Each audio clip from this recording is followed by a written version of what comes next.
And here we go. Bioses and Biosets once again. Hopefully we've hit that $5,500 mark. I'm hoping we so. don't have chat up right now, so we can't see, but hopefully we've hit it. And speaking of hitting it, Mr. Maximus Black. Yes. Hit me up with that noise. You want me to give you like something to work with? Yeah, please. Okay, all right. Hit me up with a Zergling on fire.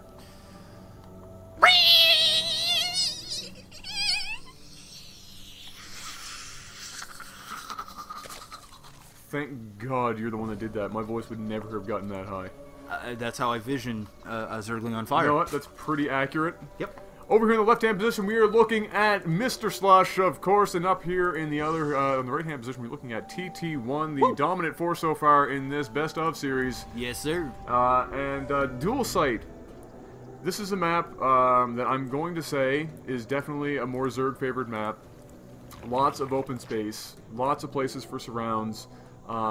Fairly easy to grab and defend thirds, good creep spread opportunities there for that reason. Shorter map, not a big distance, and so mobility is a big factor indeed in the earlier game. And so depending on what the Slush feels like doing, he might actually attack pretty soon. Yeah, you know, I played in a Playhim tournament. This was a Playhim tournament I got pretty far in, and I was playing a Zerg on this map. And I can honestly say, parts of it feels like it's a Protoss favored map, in the sense that there is quite a bit of chokes to be able to do nice force fields and block off, you know, cut half of units. It's also a great map to use some Stargate play and pick off thirds very easily by flying in and out of places. But at the same time, there is a lot of different canals all through this map, and it's very, very tricky.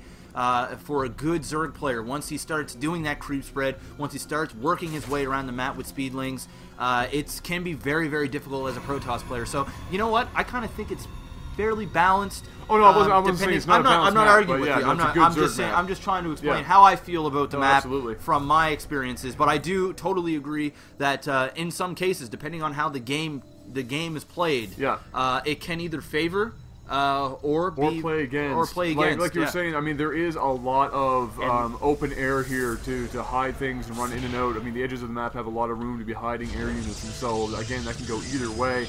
And I'll be interested to see what unit composition these guys choose for this. That cannon placed so perfectly. Oh, my goodness, yeah. If it was back, like, I don't know, just one pixel. Oh, no, it's not going to get rid of it.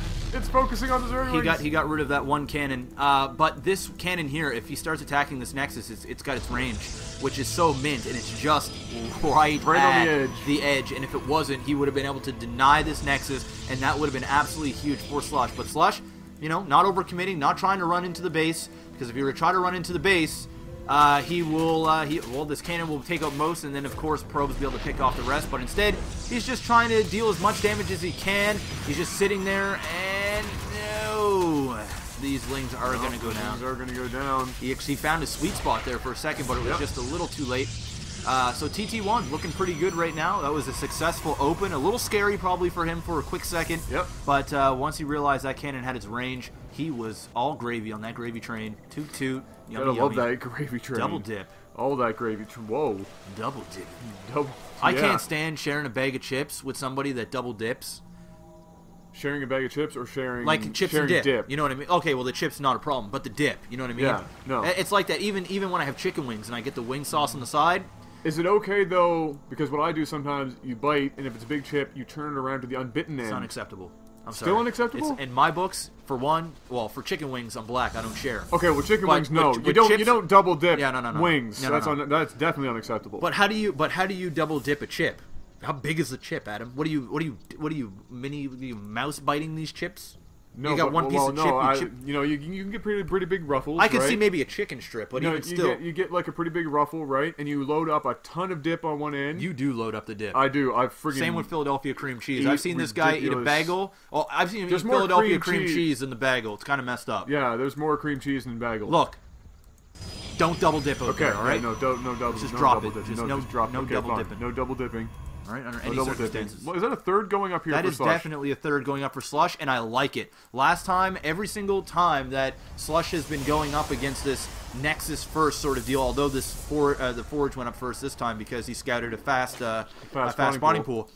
He stayed on 2 base.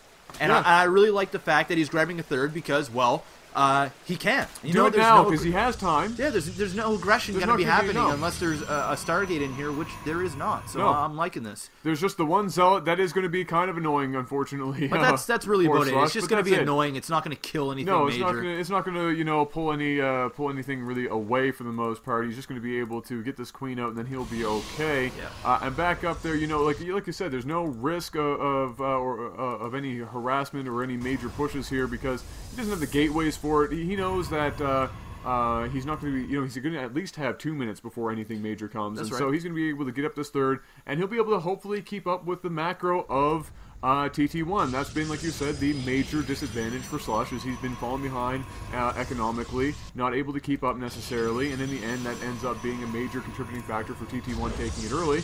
And so here he goes. He's going to have his third. It's going to be fairly saturated, and this becomes a little more difficult for TT1 at this point because of the unit macro ability that Slush will now have on 3 base. Yeah, well, let's take a look at Slush. He's just playing this game a lot better than previous games. I mean, he's ahead now in drone to probe count. We all know how TT1 that's a major difference right likes there. to probe up. Yeah, usually he's at least 10 to 15 drones behind TT1. We also have 4 more gates in production. We also have that beloved Twilight Council who's going to go ahead and probably grab the blink. That's what he's been favoring thus far. +1 is now finished as well.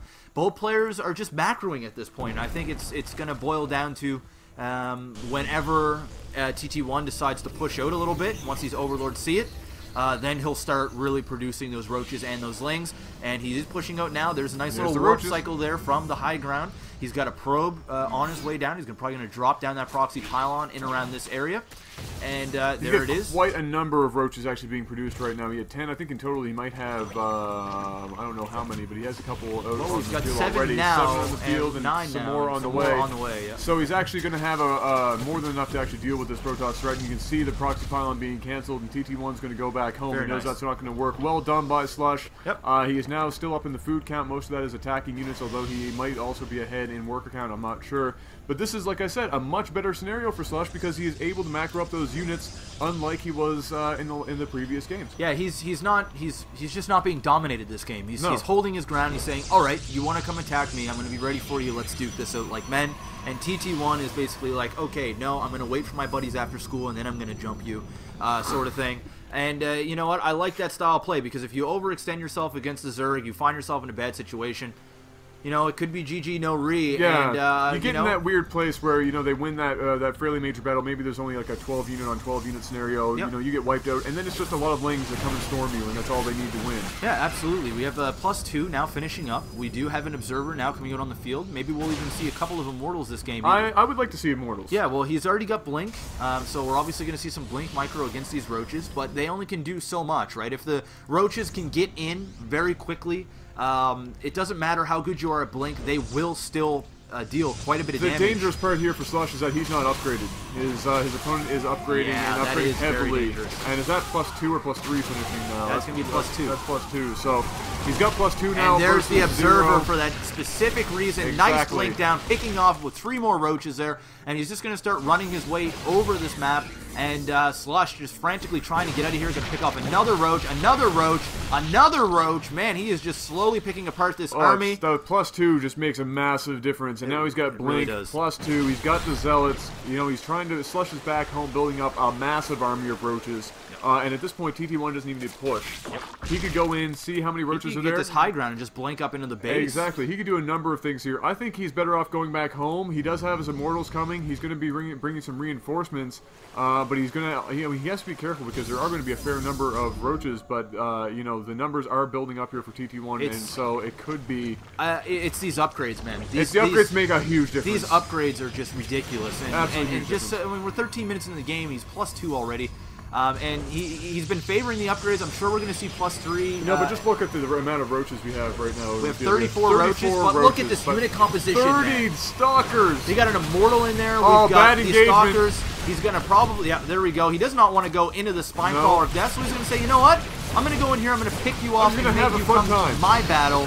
This is my game, and I'm going to just own it right now. And he's just doing a great job at just taking this lead. Proxy pylon literally in between bases here of Slush, and he has free reign over everything. It looks like the roaches are going to go up here and try and get rid of these proxy pylons. Going to force them to come up here, and there's the blink. And there goes a great number of roaches, and look at that. That is just a huge ball of Blink Stalker, +2 in fact. Which is very, very scary here for Slush. Infestors on their way, but I think it's a bit too late, and I think we're just going to see a constant push here by TT1, and if Slush does hold this, it will be epic. Yeah, Zerg is falling victim to the running around, trying to stay alive, but slowly being picked off at every corner sort of deal. And you know what? That old bag. Yeah, that old bag. I just can't stand that old bag. Yeah, that old bag. It's pretty good. Oh, whoa, epic misclick.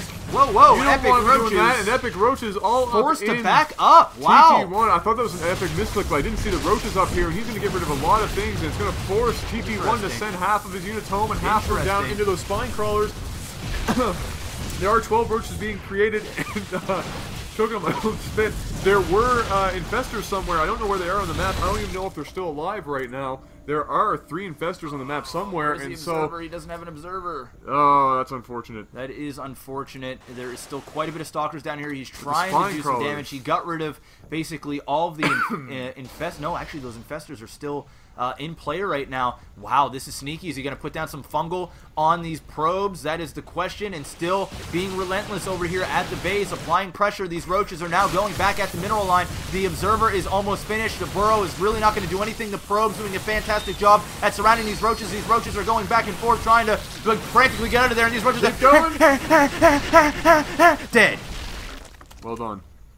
Well done. TT1 cleans it up back home and is cleaning it up back in his opponent's base as well, going into Slush here and getting a lot of damage done. These roaches trying to pull them back down into these spawn crawlers. Of course, they're not going to go down there. And here come the massive reinforcements here from Fnatic TT1 as he brings them back down from his own base. And that is a huge ball of Stalker. You know what? I can't hate on Slush. He did what he could. That's about as far as he could go in this game. That was about as apply some sort of pressure, and he did that. But I think he's just outmatched. I think TT1 is just TT1 guy has his number. Yeah.